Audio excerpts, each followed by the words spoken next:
Hi, and welcome back to Reflect Forward. I'm your host, Carrie Siggins, and I am so glad you are here today. Today, I want to talk about how to find common ground with people you don't like, with coworkers you don't like, with employees you don't like. We all have one, right? We all have one or two of people who are like, oh, I just don't click with this person, or I flat out just can't stand this person. But you've got to work in an environment where it's productive and can move forward, and ideally where you can figure out how to either accept that person or you can let your feelings go, because it's not good to have a toxic work environment.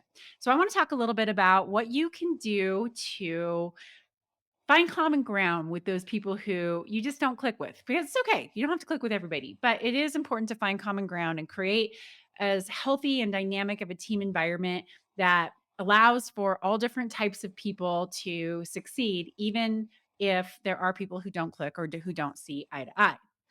So first and foremost, your relationships with your coworkers, your relationships with your employees, they matter, right? It's what creates the culture. And they can be really important and they can be really, really complicated, right? But your employees can be allies for you. They can help you get things done. Your peers, they can be trusted confidants. They can be mentors. Your boss can help you in your career goals. It's really important that the people that you surround yourself with help you be successful, and that's important to have at work. On the other hand, a bad colleague can absolutely make you dread going to work if you don't have a boss that you connect with, if you have employees who drive you crazy. Those things just diminish the quality of your work life, even if you absolutely love what you do. And in fact, current research shows that more than 90% of Americans have a coworker who annoys them. Ugh, that's a lot. 57% of people have considered quitting their jobs or have left their jobs because of an annoying coworker. That is a lot. It might be part of the great resignation, right? People are not just saying, hey, I want to work for a company who cares about me and I want flexibility, but they're also saying, I want to work with people who I like too. So that's part of all of this kind of movement towards people-centric cultures that we're trying to create here as leaders. So the goal is to look at yourself as a leader, as a self leader, no matter where you are in your organization, and find ways to be able to work with people who might rub you the wrong way. So that's what I want to talk about today. First, though, I want to list out some of the things that annoy people at work. And I do this because we are all guilty of doing some of these behaviors, which means that even though we might be bothered by somebody else, there's a good chance that some of our behaviors drive other people crazy too. And this is important because we need to be compassionate. We need to be understanding. We need to be self-reflective and saying, "Yeah, I know that there are people who rub me the wrong way or who I don't click with, but there are other people who feel the same way about me. And how would I want to be treated in those situations?" So it's really important for you to be able to look at all sides of the situation, including your role in it and the things you do to drive people nuts as well. So here are some of the top things that drive people crazy. Interrupting. I am so guilty of that, right? I know I have to drive people crazy because I interrupt and I really try to work on it, but it's something that I do. Taking credit for someone else's work, oversharing, not keeping your commitments, being unresponsive to their questions or their needs, being arrogant, being slow to respond to emails or to instant messages, being late to work or to meetings, being negative all the time, downplaying issues with over positivity, eating smelly food, being distracted in meetings, looking at your phone or putting yourself on mute so that people don't hear you typing. Yeah, really annoying. Acting like you know everything, bragging, discussing personal problems, being a poor teammate, not picking up after yourself, making personal phone calls or texting all day long. That's a pet peeve of mine. Not caring about others' points of view or opinions, being overtly clicky, clicks at work. Ooh, that's not a good thing. Swearing a lot, gossiping about people, displaying nervous habits, that finger tapping or pen clicking, that drives people crazy. sending rude or obnoxious emails, berating a teammate in front of others, not making decisions, not pulling your weight, judging your colleagues harshly, being too noisy or talking too loudly, discussing politics or partisan issues, being too nosy, being too black and white, or on the flip side, taking too many risks. So I share all of that because we all do some of those things, which means that we drive some people crazy too. So that just helps give some context. It's easy to point out those things and others that you don't like, but really, those people are holding up a mirror to say, hey, maybe you do some of these things as well. So those are a list of my top like 30 things that drive at least me crazy at work. I'm sure there's others, but that's a good comprehensive list. So let's talk about some of the things that you can do about those coworkers you dislike. So the first step is understanding why. What triggers you about them? Well, and understanding that will help you navigate the situation. So be honest with yourself. Why don't I like this person? Why don't I get along with this person? Why does that particular habit drive me crazy? You may not be able to change the situation, but when you know more about the reason why that person bothers you, you can gain control over the situation because you can choose your mindset. You can choose to give that person feedback. You can choose to let it go, which we'll talk about mindset later on. But it's really important that you start with you, right? Why does this person bother me so much? Why? What are the triggers there? Because then you can do something about it. The second thing is to try to find common ground. So first of all, what is common ground? So common ground is a topic or opinion or an interest that two or more people can agree about, even when you disagree on everything else. But common ground can help you come together in a positive way by focusing on the things that you do agree upon. And too often in life, we focuses on the differences, right? I'm different from that person. This person is like that. I'm not like that. And it's easy to fixate on those things that are different about an argument, about a work style, about beliefs. It's so easy to disagree today. And we get so busy doing all of that that we forget to pay attention to the things that we actually do agree on. And if we start with where we agree, then you can find that common ground and maybe realize that those things that you disagree on are not that big of a deal. And it's important to remember that when you do find common ground with somebody, you don't have to agree on everything. You can just have those overlapping places of agreement, whether that's on an interest that you share or an idea that you both think is good. There's all kinds of places that you can find the good, find the agreement if you look for it. So, how do you find that common ground? Well, first, you need to be present in the conversation. If you are annoyed and you decide you're going to half chuck out, there's no way you can find common ground because you're not going to be engaged enough to be curious to look for those solutions. So be present, right? Don't type on your computer on a Zoom meeting when a colleague that you don't like or who annoys you is talking, right? Lean into it, engage, be present. Second, always seek to understand, not to prove that you're right, right? To just really, truly, what we call at Stone Age, listen and learn, not just listen to then argue your point or argue your side. Listen to learn, ask questions, and be curious. Focus on the big picture, not the details. So, this is really important. Focus on the why versus the what. Oftentimes, we get caught up into the details before we really have agreed upon the reason why we're doing this. So, if you focus on the big picture, like, oh, here are the outcomes that we would like to achieve, then maybe the details of how you get there don't really matter. But if you just jump right into the details and there's not agreement on that, then you're missing the big picture and you're losing that opportunity to take a step back and say, okay, we agree on these things. That what's really important for us to figure out. Going back to the common ground thing, obviously acknowledge what you agree about. Say it out loud. I acknowledge, hey, we agree in this area. Let's build from this. That's really important for creating a situation where people come back down from I have to win, I have to prove myself, or doing things that might drive you crazy. So we can agree on this coming from this place. Let's start from here acknowledge it verbally.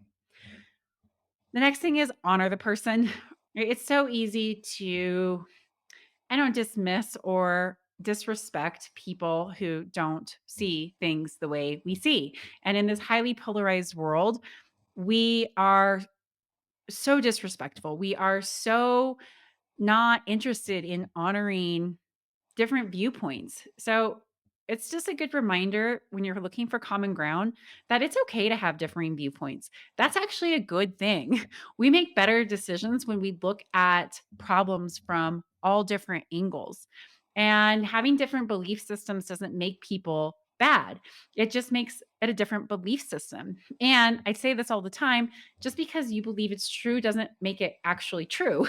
Just because you say it or think it doesn't mean that it's actually true. And so when you honor other people and from their viewpoints, from their belief systems, it's so much easier to say, yeah, I don't agree with you on that, but I can find other places to agree with you rather than like, ooh, you don't believe the way I do, therefore you are a bad person. That is not going to help you find common ground. Always communicate with kindness. That's really important when you're looking to find common ground. Negative language, divisive language, accusatory language, anything that's going to like try to poke the bear, right? To press somebody's buttons, like that is not healthy in any team dynamic. And don't do that. It doesn't help you find common ground, and it doesn't help you build relationships. And all it does is just let a dysfunctional relationship fester. So communicate with kindness. It's amazing what kind words can do to help a situation. Again, this whole bigger picture thing in mind, work towards results, not towards a specific solution. That's really important, right? Okay, we're trying to achieve this milestone in this project. Let's work towards getting that done, not the specific how. That allows for people to be able to come in with different ideas, and it allows you to compromise so that you can get the result that you're looking for, not necessarily get your way on how you're going to get that result. And then finally, it's the being willing to compromise.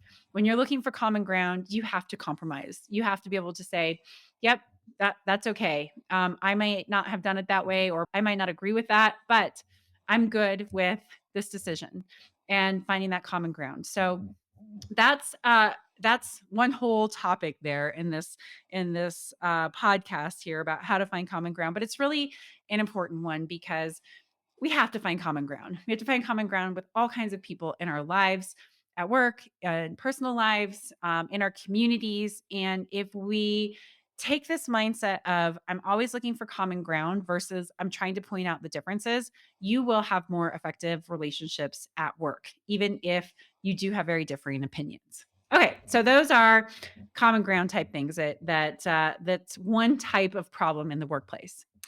But then there's others, right? There are people who just drive you crazy because of, maybe idiosyncrasy that they have, or they have some sort of drama in their life or trauma in their life that shows up at work in a negative way that really bugs you. And so what I say to that is get to know the person. So we can make all kinds of assumptions about why a person is doing a certain thing, but we are terrible at guessing why people behave the way they do. We make assumptions without really understanding the person, and we tell ourselves these stories. Oh, this person is this way because of this. Well, stop doing that. That is not an effective way to work. It is not an effective way to relate to your fellow human beings. And I will tell you, if you take the time to get to know a person, you will probably be a lot more compassionate about their situation. I did a podcast about this a couple of weeks ago on the fact that everybody has trauma. Everybody has trauma. And we need to remember that as leaders, as humans, that we all experience trauma. How do you want people to respond to you when something triggers you that pulls out of past trauma, right? You want understanding. You want people to understand that backstory and to be compassionate. And you can only do that when you know that story. So ask questions, get to know where people came from, understand that person's journey and hardships. Be curious. Say, hey, let's go out for a beer so that we understand each other better. Empathy forces you to walk in somebody else's shoes and to make you try to understand things from their viewpoint. And that's really important. Being empathetic will help you be less judgmental. It will help you understand that person. It will help you be more forgiving. So, anybody who you don't like, just try to get to know a little bit better and see what happens. Okay, next thing is radical candor. Give the person feedback, right? If there's something that is going on that's really bothering you about a coworker, give this person feedback. I actually just had a conversation with an employee about this the other day. She was telling me how a colleague of hers drives her crazy because she feels that he does not approach things with a sense of urgency. And so I listened to her story and I said, "Hey, have you given him this feedback?" She's like, "No, I just went around him. I just thought it was easier to go around him, but it drives me crazy." And I was like, "Well, do you think that he can fix it if he doesn't know that it's an issue?" She's like, "No." So I said, "Why don't you tell him? Why don't you be radically candid?" We teach the radical candor model at Stone Age, which is I care enough about you and our relationship and our teams to give you this feedback. So I helped walk her through how she was going to give him this feedback and how also to be curious because maybe the way that she was seeing it was inaccurate. So we practiced. So she said, "Okay." I said, tell him, if I'm him, tell me how you experience me when you feel like I'm not operating with a sense of urgency." So start by saying, "When you do XYZ, I experience it like this." That's being direct, is being clear, and clarity is kindness.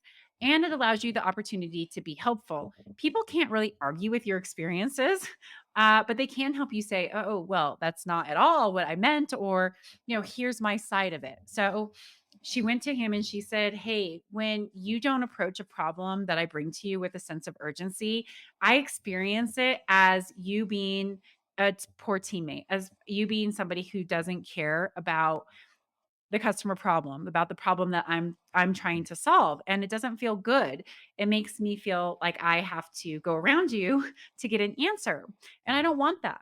I really wanna have a healthy relationship with you. So can we talk about this?" That is direct, it's kind, it's helpful, it's truthful, right? Somebody can say, "Oh, okay, yeah, let's talk about that." It opens up the conversation. Then when you are being candid, you can give a suggestion. Like, "It would be helpful if you did this instead."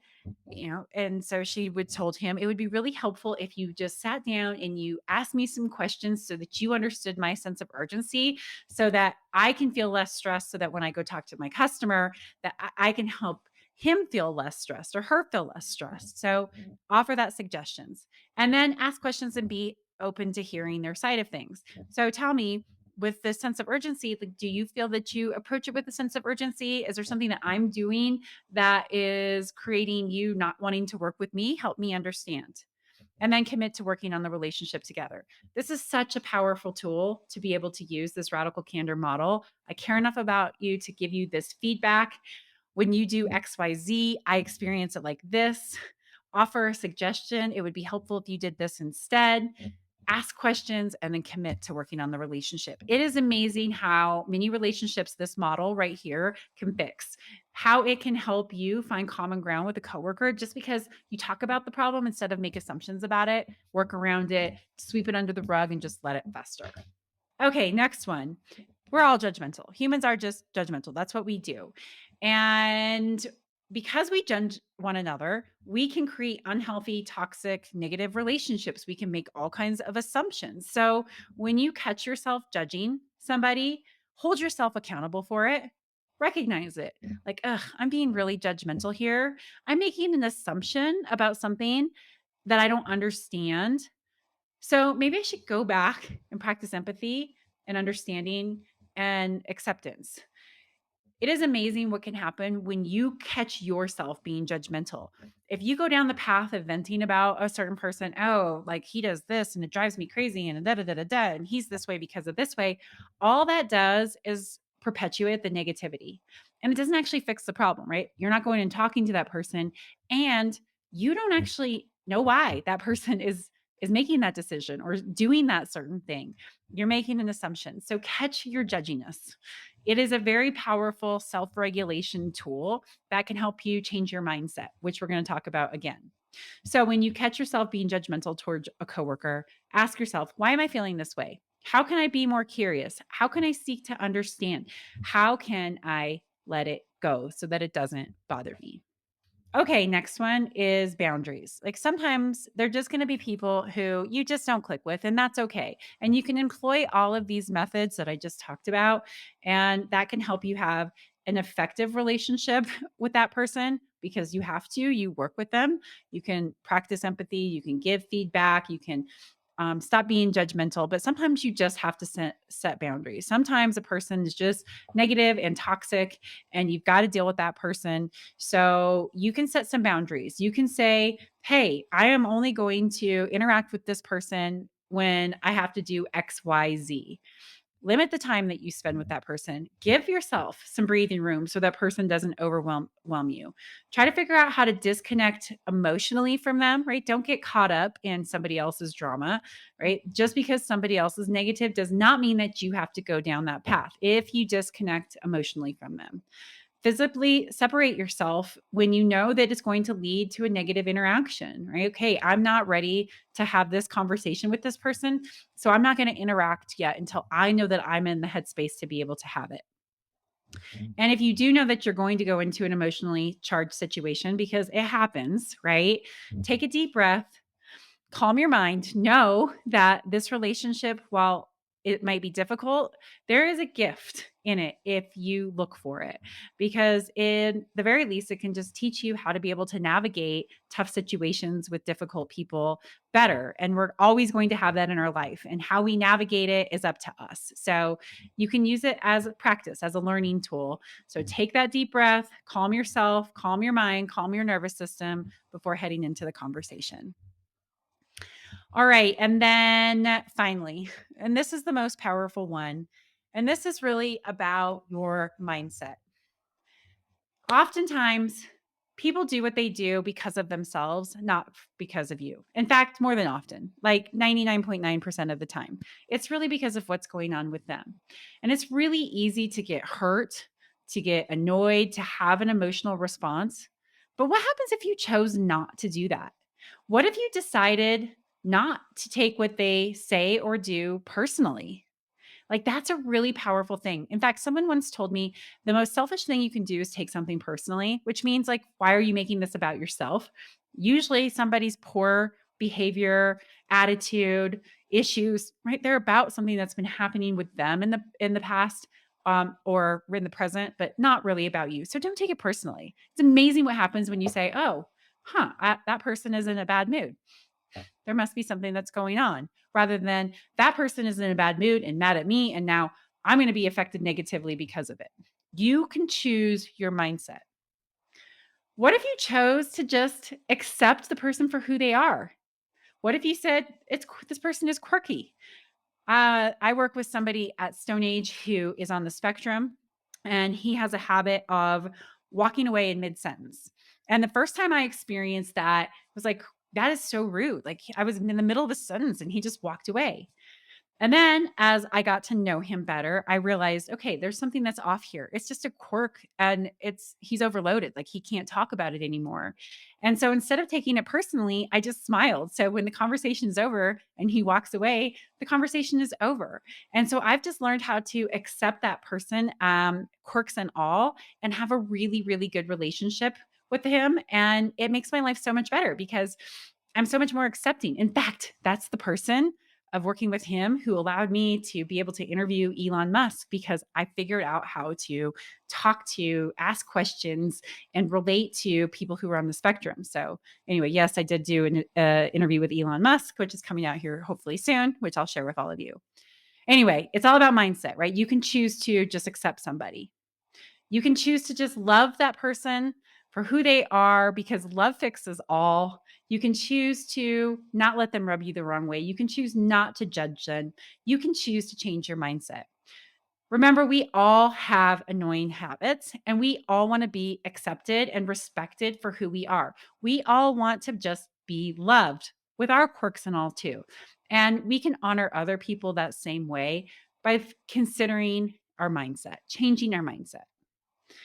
All right. So those are my tips on how to be able to, deal with an annoying coworker. Most of it falls on what you can do. And that's the empowering piece of this. You cannot change other people. You can certainly give people feedback, which might help them be able to change themselves, but you cannot change them. You have to decide how you are going to show up in that relationship, how you are going to let it affect you, and how you are going to handle it by giving feedback, by setting those kinds of boundaries. And I really encourage you to do that in a healthy way. You don't want to be one of those 57% of people who say, nope, I have to leave because the person drives me crazy. At least not without trying, without owning your part in the relationship and doing everything you can to figure out how to have a better relationship with that person. Because I can promise you, when you learn how to do that, when you learn how to find common ground with people who you disagree with or who you dislike, it will make it so much easier in the future when you come across these kinds of people. And it makes it so much more accepting. And that's what the world needs. We just all need to accept that we're different and that's okay. And we don't have to hate each other or dislike each other or, want to pull our hair out because we have these differences. We can celebrate them and find that common ground so that it's more pleasant life for everybody. All right. So that's my episode for today. I do have a question of the week, which comes from a person on LinkedIn who said, I get defensive every time I get feedback. What can I do to receive it better? Oh, this is a good one, right? First of all, you are not the only one.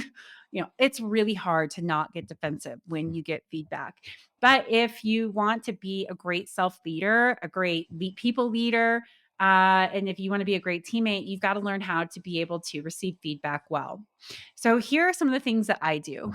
When I feel myself getting defensive, about a piece of feedback that I'm giving, I take a deep breath and I say, there's going to be a gift in this. Look for the gift. Look for the gift, which then allows me to say, thank you. Thank you so much for this feedback. And then I always say, I know it wasn't easy for you to tell me that, because acknowledging that it's hard to give feedback honors the other person, but it also takes some ownership because it's probably hard for you to give feedback to certain people too, right? It kind of evens out the playing field, right? To say, yeah, I know this is hard. I can acknowledge that. Thank you for the feedback. Ask some questions if you don't understand. Okay, so can you please give me an example? Can you share with me how you felt about this? Get those details so that you can help process it. If you need to take a break, take a break. Say, wow, this was really hard for me to hear, and I want to handle it in the right way. And I feel myself getting defensive, and I don't want to do that. Or you can own your actions, and then say, but I need a minute to be able to process this. Can I sleep on this and come back to you tomorrow? And then come back and follow up and dig in and understand that feedback, but always say thank you and look for the gift in it. I always do that. I agree with probably 95% of the feedback that I'm given because, like, I know it's true. Some of it, I think it's just, a misperception of something that has happened, but I can even still own that, right? That perception that people have. And I can choose not to do anything about it, but I can say, yeah, I could see why someone thinks that.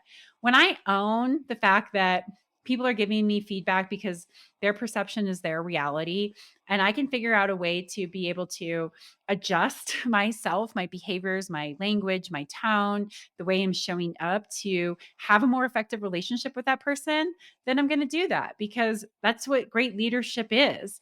And so, I always take feedback seriously, and I almost believe all of it, not all the time. There's definitely been some feedback I've rejected, and it's okay for that. But for the most part, it's always better to just say, thank you. I need some time to process, be curious, and own it, and then take some action with it. So that's how I process feedback. But if I feel myself getting defensive, I take that deep breath and I say, thanks. I know that this was really hard for you to tell me. And I want to ask some questions about it. And then I give myself time to process. And processing might look ugly, right? It might be crying, it might be upset, but I typically find that after I sleep on it, I can come back in the next day and be able to say, okay, let's talk about this some more so I really understand, so I can do something about it. And so that's my advice. Hopefully that's helpful. All right. With that, I will leave you to your day. I hope you enjoyed this episode, and I look forward to hosting you on another episode of Reflect Forward Conversations on Leadership next week with an interview. And if you like this podcast, please share it, write a review, subscribe to it, leave comments on it. It always helps with the algorithms, and I love hearing from you. Thanks so much. Have a great day.